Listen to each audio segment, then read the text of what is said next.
The sun was setting over the vast dusty plains of northern Burkina Faso. The heat of the day still clung to the earth, but the shadows were lengthening, offering a brief moment of relief. Among the scattered outposts and forgotten villages, one man stood out, Captain Ibrahim Traoré. He wasn't just any soldier. At 34 years old, he had become the voice of the people, the symbol of hope in a land torn by conflict. For years, the soldiers of Burkina Faso had been fighting against an invisible enemy, terrorist groups who preyed on the weak, taking control of villages and spreading fear. The soldiers, underpaid and ill-equipped, were often left to face this threat alone. But it wasn't just the enemy that weighed on Ibrahim's heart. It was the corruption that ran deep within the government. Politicians, far removed from the struggles of the people, lived comfortably while the soldiers fought and died on the front lines. Ibrahim had joined the army when he was just 22, eager to serve his country. But over time, he began to see the truth. While his comrades sacrificed everything, the leaders in the capital were more interested in personal gain. The soldiers had no proper supplies, no equipment, no support. It was clear to Ibrahim that something had to change. He wasn't just fighting to protect his country from foreign threats. He was fighting to free it from the rot that was eating it from the inside. In the cold silence of the barracks at night, Ibrahim would hear the cries of his fellow soldiers. They were frustrated, angry, and disillusioned. They had no voice, no one to stand up for them. And Ibrahim knew he couldn't ignore it any longer. The time had come to take action. In early 2022, Ibrahim became a symbol of resistance.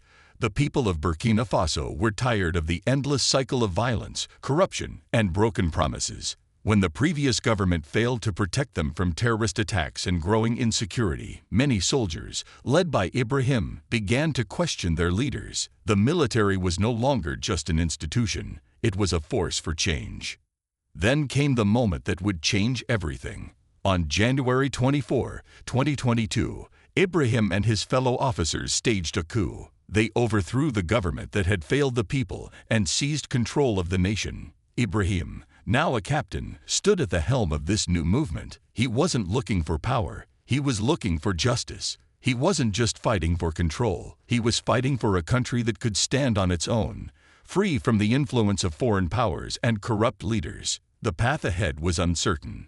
The country was in chaos, and the fight against terrorism was far from over. But Ibrahim had a new mission. He promised to lead with honor, to restore Burkina Faso to its people, and to ensure that the sacrifices of the soldiers would never be forgotten. His journey had only just begun, and the world was watching. It was a hot, still afternoon in Ouagadougou, the capital of Burkina Faso. The streets were quieter than usual, as the air seemed to hold its breath. Inside the military barracks, Captain Ibrahim Traoré sat, his eyes fixed on the map spread before him. He knew the moment was near, the moment that would decide the future of his country. For weeks, whispers of a plan had been growing louder, a plan to finally rid the country of the corruption and failure that had plagued it for so long. Ibrahim wasn't alone in his desire for change. His fellow soldiers, many of whom had served under him in the north, shared the same frustration and anger. They had given everything to protect the nation, yet their leaders, far away in the capital, had failed them time and time again. It wasn't just the lack of support in their battle against terrorists. It was the empty promises, the stolen wealth, and the leaders who cared more for foreign power than the lives of the people. Ibrahim felt it in his bones. Something had to give. The soldiers, the people, were all on the edge, waiting for someone to take charge, to show them that their struggles weren't in vain. On the night of January 24, 2022, everything changed. Ibrahim stood at the front, not as a captain with a rank, but as a man driven by a deep sense of duty to his people. Together with his fellow officers, they stormed the presidential palace, surrounded by a crowd of loyal supporters. The government that had failed Burkina Faso was no more. The country was in chaos, but it was a chaos born from the hope of something better. Ibrahim did not seek the throne for himself. He wasn't interested in power for power's sake. What he wanted was simple: to restore the dignity of the Burkinabe people, to give them back their pride and their freedom. It was not a decision made lightly. Ibrahim knew the risks. Overthrowing a government was no small task, and there would be many who would try to tear down what they had built. But he also knew that without change, the country would continue to spiral into darkness. As news of the coup spread across the nation, the people reacted in a mix of shock and hope. Many were unsure of what was happening. Would this bring even more violence? Would this change make their lives better? But as the days passed, Ibrahim's leadership began to shine through. He addressed the nation, promising not just a temporary shift in power, but a real, lasting change. "We are not here to conquer," he said, his voice steady. "We are here to rebuild." His words rang true, striking a chord with those who had long felt forgotten.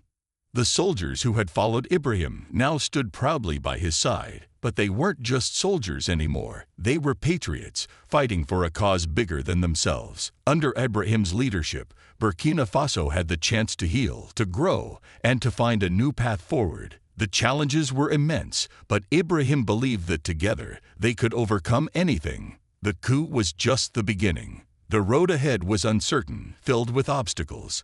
But Ibrahim knew one thing for sure. The people of Burkina Faso were not just waiting for a change. They were ready to create it, and Ibrahim, the captain who had listened to their cries, was ready to lead them. In the heart of West Africa, beneath the scorching sun and amidst the dust, the people of Burkina Faso began to feel something stir, a sense of pride, of hope, and of change. Their new leader, Ibrahim Traoré, had stepped forward not just as a soldier, but as a symbol of their struggle. He was not content with simply removing corrupt leaders from power. He wanted to do something deeper, something that would shake the foundations of Burkina Faso's future. From the very beginning, Ibrahim made it clear his fight wasn't just against terrorism or local corruption. It was also against the foreign powers that had long held sway over his country. France, Burkina Faso's former colonial ruler, had continued to maintain military bases in the country under the guise of helping to fight terrorism. But for many Burkinabés, it was clear that these foreign forces weren't there to help. They were there to control. Ibrahim had no illusions about the challenges ahead. His country was struggling to defend itself from violent extremists, and the global powers, including France, were unwilling to offer real help. Instead, they kept pushing for influence, meddling in Burkina Faso's affairs. Ibrahim knew that if his country was to truly be free, it had to stand on its own 2 feet. It had to reclaim its sovereignty. In February 2023, just a month after he took power, Ibrahim made a bold move that would forever change the direction of his country. He ordered the expulsion of French troops. It was a historic decision, one that shocked not only France but the entire world. The French military had been in the country for years, supposedly to support Burkina Faso's fight against terrorism. But Ibrahim and many of his countrymen saw it differently. They believed that the presence of foreign troops was simply another form of neo-colonialism, a way for France to maintain control over the country's resources and decisions. Ibrahim's decision was not just about removing foreign soldiers from Burkina soil. It was a powerful message to the world. Burkina Faso, under Ibrahim's leadership, would no longer be a puppet state. The country would reclaim its independence, its dignity, and its future. Ibrahim understood the risks. France was a powerful force in the region, and they would not easily give up their influence. But he also knew that the Burkinabé people were behind him. They were tired of being pushed around by foreign powers. They wanted to control their own destiny. The move to expel the French troops sparked a wave of support across the country. For the first time in decades, the people of Burkina Faso felt like they were in charge of their own fate. But the decision also caused tensions with other nations in the region. France and its allies in the West weren't pleased with the change. But Ibrahim Traoré wasn't worried about their displeasure. He was focused on the future of Burkina Faso, a future free from foreign control. Ibrahim's stance was clear. Burkina Faso would look for new allies, ones that respected the country's sovereignty. He didn't want to be part of the old system, one dominated by Western powers that had used Africa for their own benefit. Instead, he began to explore new partnerships with countries like Russia, China, and other emerging powers. These countries, unlike France, were willing to offer Burkina Faso support without strings attached. The decision to expel French forces was just the beginning. Ibrahim knew there was much work to be done. But one thing was certain: Burkina Faso was no longer under the thumb of foreign powers. It was standing tall, ready to chart its own course in the world. And with Ibrahim leading the way, the people of Burkina Faso believed that a new independent dawn was on the horizon. The sound of hammering echoed through the streets of Ouagadougou as the city slowly began to rebuild. The chaos of the past months was still fresh in the minds of many, but there was a renewed sense of determination in the air. Captain Ibrahim Traoré's rise to power had shaken Burkina Faso, but it had also sparked something within the hearts of its people: hope. After years of instability and broken promises, they were starting to believe again that a better future was possible. Under Ibrahim's leadership, the people of Burkina Faso had a leader who was determined to put their interests first. They were no longer just subjects of a broken system, but part of a national effort to rebuild and reclaim their country. Ibrahim's message was clear. They would no longer wait for help from outside forces. It was time for Burkina Faso to stand tall on its own. One of Ibrahim's first decisions after taking power was to focus on restoring the country's strength. The military, which had long been neglected and poorly equipped, now received the support it had been denied for years. Soldiers who had once felt like forgotten heroes were now given the tools they needed to defend their homeland. Ibrahim's government increased military spending, and new forces were trained to fight the growing insurgency in the north. It wasn't just about weapons and equipment. It was about showing the people that their country cared for them. But rebuilding the military was only one piece of the puzzle. Ibrahim knew that Burkina Faso's independence wasn't just about fighting terrorism. It was about creating an economy that could stand on its own. For too long, the country had been dependent on foreign aid and loans that came with strings attached. Ibrahim refused to accept these conditions. He wanted Burkina Faso to grow in its own way, with its own resources, and free from the control of foreign powers. One of his first steps was to nationalize the country's gold mines, ensuring that the wealth generated from Burkina Faso's natural resources would benefit the people, not foreign corporations. The people, many of whom worked in the mining industry, welcomed this move. For years, they had seen foreign companies profit from their land while they remained in poverty. Now, under Ibrahim's leadership, they felt as though the wealth of the country would finally stay in their hands. The nationalization of the gold mines was just the beginning.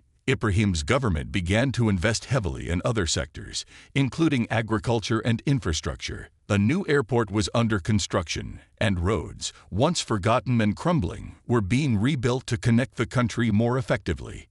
But perhaps the most important change was the shift in how the people saw themselves. The Burkinabés were no longer the victims of outside powers. They were the architects of their own future. Ibrahim's decision to expel foreign troops had sent a powerful message, not just to Burkina Faso's neighbors, but to the entire world. No longer would Burkina Faso allow itself to be a pawn in the global game. As Ibrahim looked out over the growing city of Ouagadougou, he knew the road ahead would not be easy. The country still faced many challenges, especially in the north, where terrorist groups had taken root. But for the first time in years, the people of Burkina Faso were standing together, united in the belief that they could overcome anything. And as long as Ibrahim led them, they would never give up the fight for a brighter, independent future. The dawn was rising, and Burkina Faso was ready to step into the light. The wind howled across the dusty plains of northern Burkina Faso, carrying with it the whispers of a nation's resolve.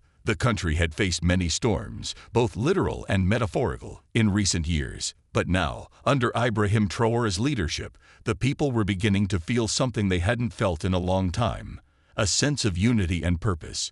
The road to peace and prosperity was long and uncertain, but they were determined to walk it together.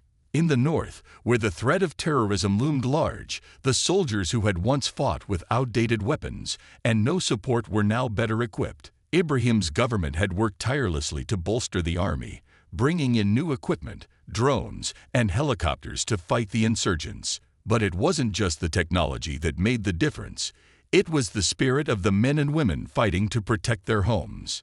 Many of these soldiers were like Ibrahim, young, determined, and passionate about the future of their country. They had seen the failures of the past, the broken promises, and the corruption that had stained their leadership. But now they fought not just for their survival, but for something greater: the chance to create a future where Burkina Faso could stand on its own 2 feet.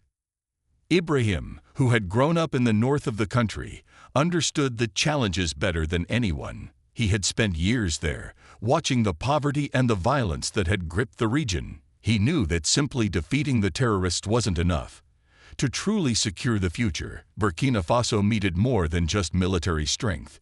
It needed education, infrastructure, and opportunities for its people to thrive.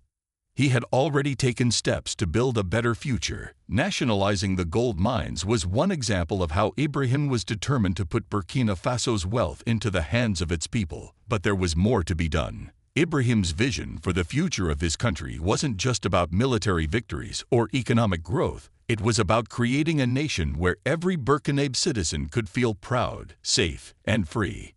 As the military pushed back against the insurgents, the government focused on rebuilding the country from within. Schools and health centers were slowly reopening in the areas once controlled by terrorist groups. The people, though exhausted from the years of conflict, were beginning to see the fruits of their labor. Ibrahim's reforms were slowly making an impact, and for the first time in a long while, there was a real sense of hope. But the challenges weren't over. Terrorist groups continued to threaten the peace in the north, and the country's new alliances with Russia and other nations brought their own set of risks. Ibrahim's bold stance had made him enemies, both at home and abroad. The pressure on him was immense, but he had never been one to back down. He was a soldier at heart, and he had always believed in the power of his people to overcome any obstacle. One evening, as Ibrahim sat in his office, looking out over the city of Ouagadougou, he thought of all that had been accomplished, and all that was still to be done. The road ahead was uncertain, but he knew one thing for sure: Burkina Faso would never return to the days of oppression and foreign control. With the strength of his people behind him, Ibrahim was ready to face whatever storms lay ahead. The sun dipped low in the sky, casting a golden hue over the fields of Burkina Faso. The land, once torn apart by violence and uncertainty, was now beginning to show signs of life, of renewal. Ibrahim Traoré, standing at the window of his office, looked out over the country he had sworn to protect. The challenges had been immense, but the progress was undeniable. The people of Burkina Faso, once battered by years of turmoil, were starting to believe in the promise of a better tomorrow.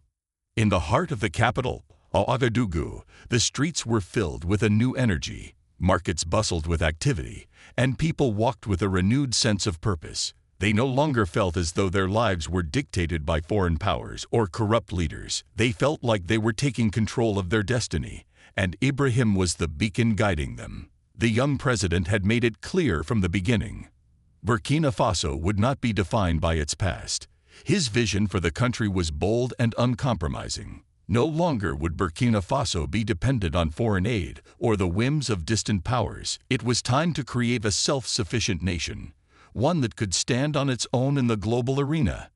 Ibrahim's decision to expel French troops in 2023 had been one of the most defining moments of his presidency. It sent a shockwave through Africa and the world, but it also united the people of Burkina Faso. The country was no longer a pawn in someone else's game. It was standing tall, asserting its independence and demanding respect. Ibrahim knew the risks. His bold move had made him enemies both at home and abroad, but he also knew that it was the right thing to do. The impact of that decision was already being felt. As French forces withdrew from Burkina Faso, the government began to build new relationships with countries that truly respected the nation's sovereignty. Russia, China, and other emerging powers were eager to lend their support, offering trade deals, investment, and military cooperation without the strings attached that had often accompanied Western assistance. It was a new chapter for Burkina Faso, one where it could finally decide its own future. But it wasn't just foreign policy that had changed under Ibrahim's leadership. Domestically, the government was focused on rebuilding from the ground up. The nationalization of the country's gold mines was a significant step toward ensuring that Burkina Faso's natural wealth stayed in the hands of the people. The revenue generated from these mines was being reinvested into the country's infrastructure, education, and healthcare systems. Roads were being repaired, schools were being built, and hospitals were being equipped with the tools they needed to care for the people. The economy, once crippled by corruption and neglect, was slowly finding its footing. Ibrahim's policies had laid the groundwork for a more sustainable future, one where the wealth of the country would benefit its citizens, not foreign corporations. As the people saw the tangible improvements in their lives, their faith in Ibrahim's leadership grew stronger.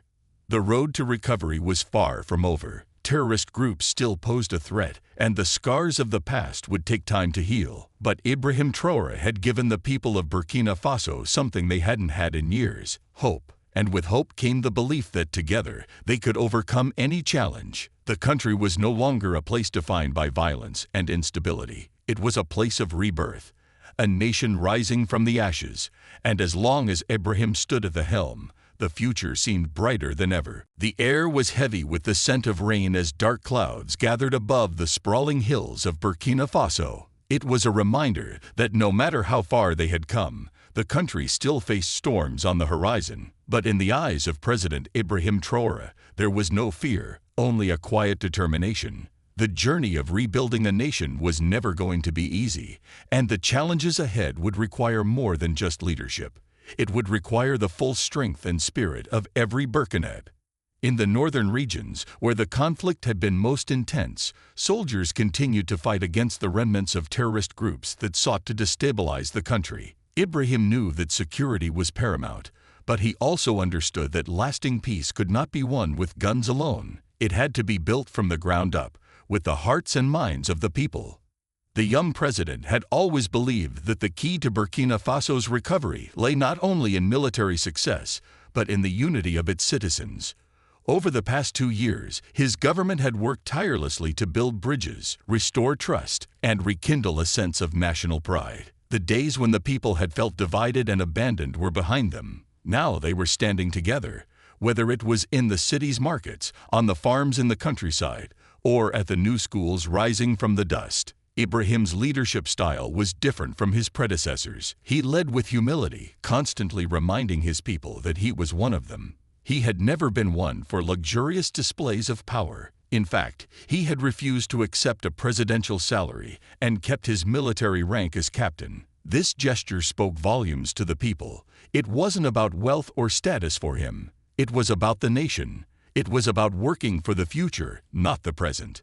His government had made significant strides in expanding education. New schools were opening in rural areas, giving children access to the knowledge and skills that would one day help them rebuild their country. Healthcare services were improving as well, with new clinics and hospitals being built in the regions most affected by the violence.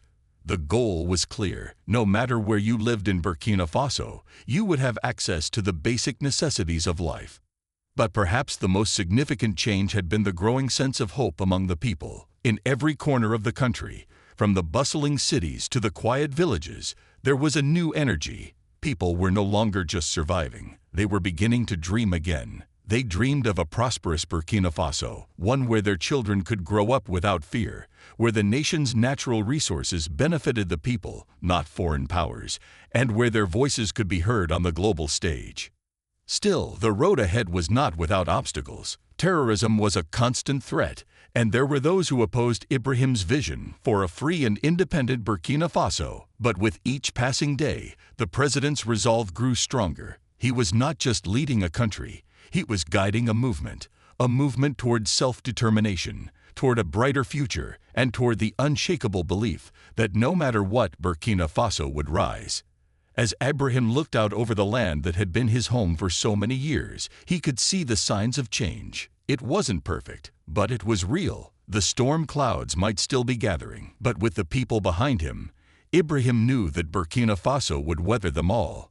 The nation had already begun to rebuild itself, and nothing could stop that momentum now. As dawn broke over Ouagadougou, the sun bathed the city in a soft, golden light. The streets were alive with activity as people went about their daily routines, a symbol of the resilience that had become a hallmark of Burkina Faso. Despite the hardships that had plagued the country for years, there was an undeniable sense of pride in the air. The people, once fractured and fearful, now stood united, bound together by their shared hope for a better future. In the heart of the city, President Ibrahim Traoré stood before a large crowd that had gathered in the central square. His presence was magnetic, and his calm, yet determined, expression spoke volumes. As he looked out over the sea of faces, his heart swelled with a quiet pride. These were the people he had sworn to serve, and it was for them that he fought each day. The speech he was about to deliver wasn't just another address, it was a declaration. A declaration of independence, not just from foreign powers, but from the chains of fear and corruption that had once bound the nation. It was a promise to the people of Burkina Faso that their future was in their hands, and no longer would they be subject to the whims of external forces. Today, Ibrahim began, his voice carrying across the square. We stand at the crossroads of a new era, an era where our children will grow up knowing the value of freedom, an era where we will no longer be dictated by the past, but empowered by our own strength and unity. The crowd erupted in applause, their voices rising as one. Ibrahim paused, allowing the cheers to wash over him. This was the moment he had worked for, a moment where the people of Burkina Faso truly felt the power of their own potential. Over the past few years, Ibrahim had faced countless challenges. From terrorist attacks to attempts at destabilizing his government, there had been forces working tirelessly to undo the progress they had made. But through it all, he had remained resolute. He had made it clear from the beginning that the road to true independence would not be easy, but it would be worth it.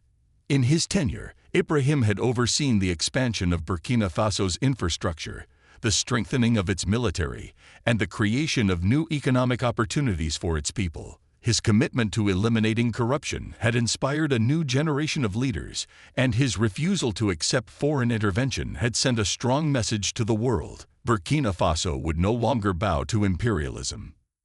Despite the success, Ibrahim knew that the work was far from over. The country still faced many challenges.